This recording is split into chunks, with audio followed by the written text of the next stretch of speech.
not a dream. Not a dream. We are using your brain's electrical system as a receiver. We are unable to transmit through conscious neural interference. You are receiving this broadcast as a dream. We are transmitting from the year 1999. You are receiving this broadcast in order to alter the events you are seeing. Our technology has now developed a transmitter strong enough to reach your conscious state of awareness. But this is not a dream. You are seeing what is actually occurring for the purpose of causality violation. This broadcast will be received by the perceptual centers as a dream. But this is not a dream. Hey guys, Rob from Georgia, and going to get back to my my other series that I had started some time ago, back when I was still in Georgia, my Unearthing the documentary series. And so this will be episode 2, The Dead Will Walk.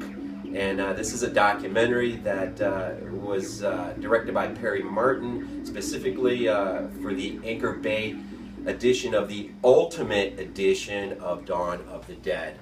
And the reason I chose this for episode 2, of course, this past week, we have lost a legend, George Romero.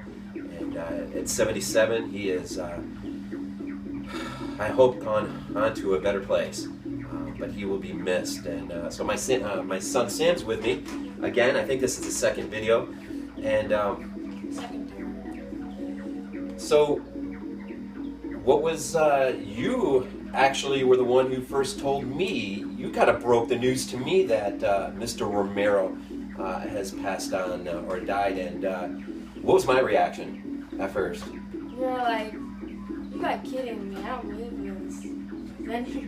Then you went from like 90 years or like that. I didn't believe him. I just couldn't believe it. I mean, we have lost so many greats in just the last few years.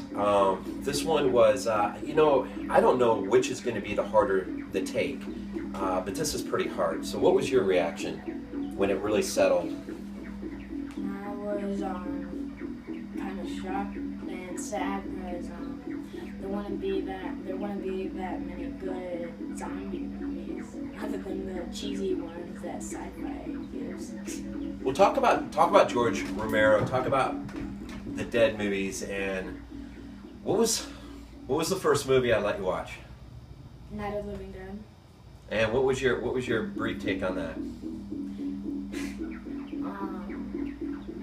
That when I first saw it, I thought that it was very interesting, and like I was still kind of new to zombies in my Call of Duty games, so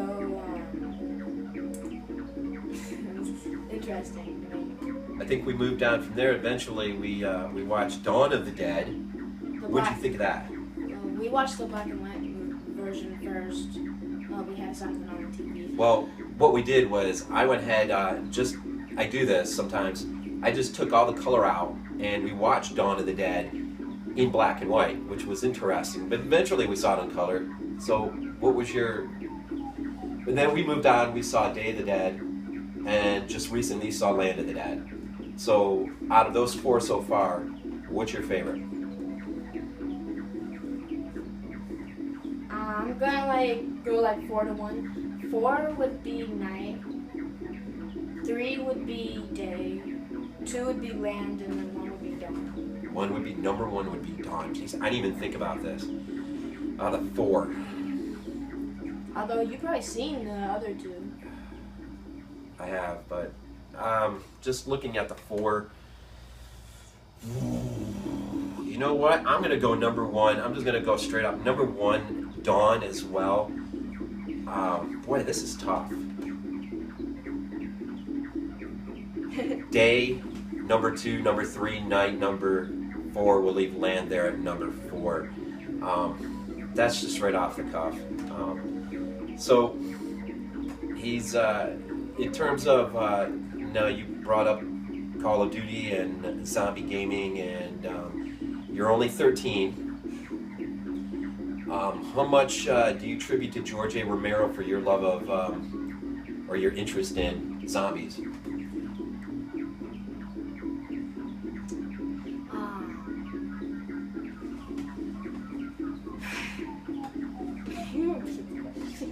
How much does George A. Romero mean to you in terms of zombies and the whole genre and him not being with us anymore? And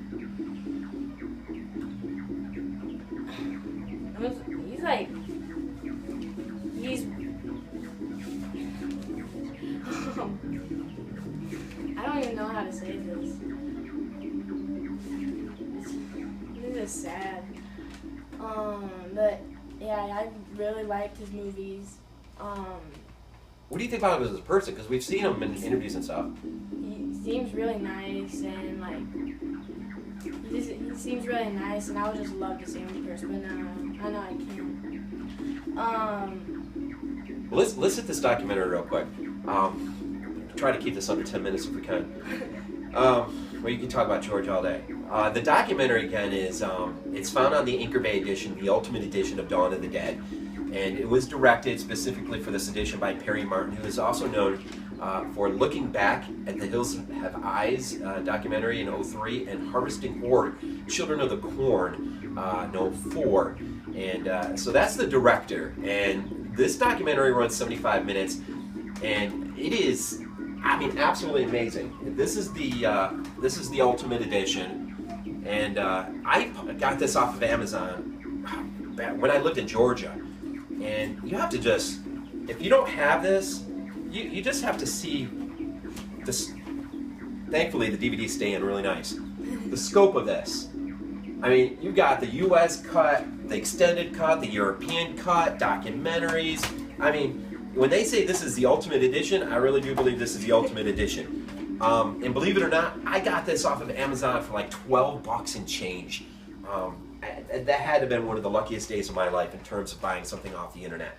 I just looked recently, and I think the cheapest one is like $36, and it goes up from there. So maybe I just got lucky that day. And then, of course, most of you guys out in the community already know that there's been a new edition released in Italy, Zombie Edition, and that cover absolutely looks unreal.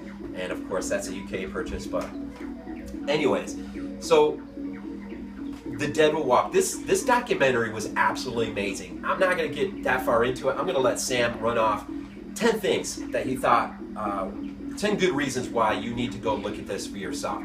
And then maybe I'll just throw a couple things in. So go ahead, run them off. 10 reasons why everyone out there needs to see this documentary if they haven't. Because it talks about how they did the zombie deaths. I really liked how they did a lot of them, and how they like did one scene and then they like cut it and then had like a mannequin there when like the machete zombie in Dawn.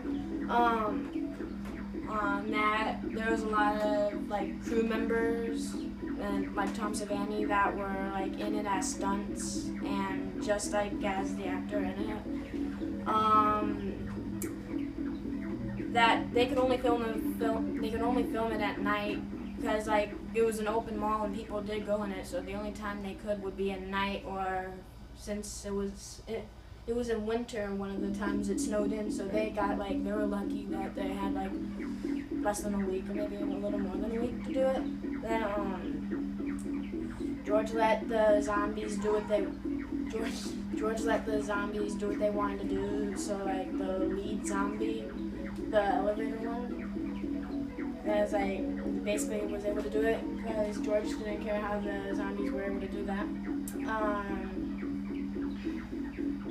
That there was supposed to be a different ending. That, like, I feel like that should have been an alternate. Yeah, that's amazing. Nobody really knows. I don't know how many people know about that alternate ending where the last two surviving members, in their own personal way, they kill themselves, and it's left as an extremely, very, very dark ending. But the cast members commenting on it were actually glad that they moved in the direction that they actually moved in. But you think it might have been better if they had killed themselves? Why? Because like in this ending, they went off on the helicopter and they had low fuel. remember this for sure, but didn't they not have a weapon when they left? Well, he did. He did. Like, they might have landed in a forest, or like, maybe it would have been a hard landing and they might have died. Like, we don't know that unless, like, he told or something like that. Give me another couple reasons real quick here. That everyone in the crew were able to move on to newer things. Especially who? Tom Savani, he was able to do the makeup for Friday the 13th and others. What else?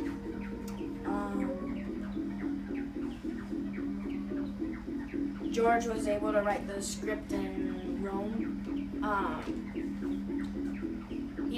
Didn't he? With who? Dario Argento. Yeah, Dario Argento, right. No, that's quite 10. Let's go ahead and just leave it at there. There's a lot of fascinating stuff in this documentary, and we watched it a couple times together. And you know, I just wanted to kind of throw in here too. We're talking about George Romero and his unfortunate passing, and I just want to throw out there. I think, you know, I'm 46 now. When I was a kid, I want to say Dawn was the first film of his that I saw. But my biggest memory, though, I think, is actually going into the video stores and seeing the cover of all things, the cover for The Crazies. I don't know what it was about that cover art, but I was always intrigued by that one, and I was always intrigued when Day of the Dead first came out and that cover art. But Dawn probably, I think, was the first film I saw. And, you know, it's hard to remember exactly what I thought back then as a kid.